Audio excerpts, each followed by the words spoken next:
Our first choice, whenever possible, is for every baby to be exclusively breastfed, but obviously that's not realistic. There will be families who can't exclusively breastfeed and some who can't breastfeed at all. For those babies, donated human breast milk is increasingly becoming an option. There are milk banks across the country where donated milk is screened and pasteurized and sold by the ounce. Women often ask me if it's safe to accept direct human milk donations from friends or neighbors. Officially, this is discouraged by medical organizations because of the risk of bacterial or viral contamination or exposure to medications or drugs. However, I think as providers, we should be more willing to have a conversation about the risks and benefits and help women to do it as safely as possible if that's what they choose. The third choice for infants after mother's milk and donated milk is formula. When needed, I recommend an organic, non-GMO, soy-based infant formula. And these are pretty universally available from most major formula companies, and they're all about the same. The American Academy of Pediatrics agrees that soy formulas are safe and appropriate for full-term babies. The recommendation for soy formula ties into what we've already learned about dairy products. It is universally recognized by pediatricians that we should not offer whole cow's milk under the age of 1 year, and some are advocating that be pushed to 2 years old. It is poorly digested and causes inflammation in the gut, sometimes to the point of microhemorrhaging. And the cow's milk protein passes through that immature gut and can cause antibody formation, linking it to autoimmune and atopic diseases. And also, its composition is dramatically different than human milk, including much higher protein and mineral loads that can tax a baby's immature kidneys. Despite this, most pediatricians are fine using cow's milk formula and even recommending cheese and yogurt as healthy foods for infants. While there are often less overt symptoms of GI distress with these more processed forms of cow's milk, it's still the same protein, casein, and likely causes the same inflammation and immune response as whole cow's milk. In fact, there are studies that show that even the hydrolyzed formulas, where the cow's milk protein is broken down into tiny protein parts, still cause an immune response. So I tell all my families, even the most staunchly omnivorous ones, to avoid dairy products completely for at least the first year of life, and that includes avoiding formulas made from cow's milk.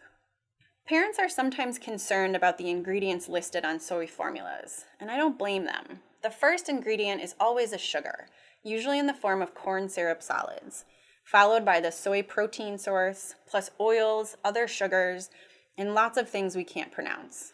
In any other situation, I would tell you to avoid such a product, but it really is the best alternative to breast milk that we have.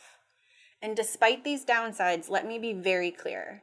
Infants under 1 year of age absolutely require either breast milk or formula for proper nutrition, growth, and development. It is never safe to give a plain milk, cow or otherwise, or to use homemade formula as the main source of nutrition. There are a few situations where soy formula is not recommended, including for premature babies or infants with a diagnosed milk protein or soy allergy. In these cases, we do need to use an extensively hydrolyzed cow's milk formula. Parents also ask if goat's milk or goat's milk formula might be a better option. While we have very little data on goat's milk specifically, it is strikingly similar to cow's milk, and I would expect similar problems. I don't recommend it any more than I recommend cow's milk. Of note, raw milk from any animal is also not recommended, especially for young children. Along with all of the concerns that would still be present when consuming milk from another species, you're just adding to that a significant risk of bacterial contamination by skipping the pasteurization process. Now, for children older than a year, things become more flexible. As I've said, I do strongly recommend continued breastfeeding until at least 2 years old. But for most babies weaning after a year of age, they don't need formula. For many kids, you don't necessarily have to introduce a plant-based milk either. Most kids after 1 can get all the nutrition they need from food and just drink water. Some kids, including those who are struggling with poor weight gain or picky eating, may benefit from the addition of a plant-based milk at a year, and there are many options.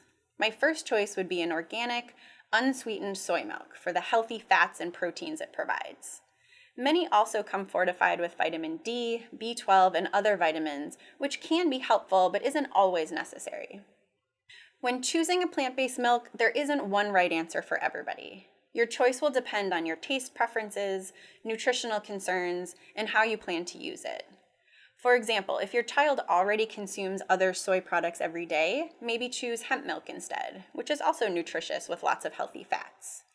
If you're trying to limit calories for an older child, almond milk may be more helpful.